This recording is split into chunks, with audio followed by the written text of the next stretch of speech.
Melon golden atau melon langkawi berhasil dikembangkan oleh TNI Angkatan Laut Lok Sumawe. Kemampuan TNI AL Lok Sumawe mengembangkan tanaman buah melon hanya butuh modal 15 juta rupiah. Dengan keuntungan mencapai puluhan juta rupiah. Panen buah melon golden dilakukan di kebun ketahanan pangan di Pos Rangcung TNI AL, Desa Blangnaleng Mameh, Muara 1 Lok Sumawe dengan modal 15 juta rupiah.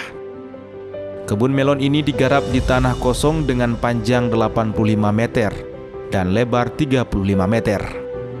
Masa panen berjarak 75 hari. Ketinggian melon golden ini mencapai 2,5 meter dengan jumlah batang 5.000. Harga buah melon mencapai Rp25.000 per kilogram. Kebun ini digarap dengan modal bersama para anggota TNI Angkatan Laut. Ilmu menanam melon ini diperoleh secara otodidak dengan belajar dari internet dan juga membaca buku tentang tata cara berkebun. Hasil panen melon akan dijual untuk membiayai pusat latihan Putra Aceh. Kita belajar dari YouTube, ya, kemudian juga kita belajar dari teman-teman yang ahli pertanian. Kita juga memanfaatkan anak-anak binaan Lanal yang ada dari Pos Ruai, dari pos-pos lain kita panggil untuk bantu kita menyiapkan lahan, kemudian proses perawatan. Kita memanfaatkan anak-anak ini binaan kita. Di samping juga anggota kita juga terlibat langsung dalam proses penanaman.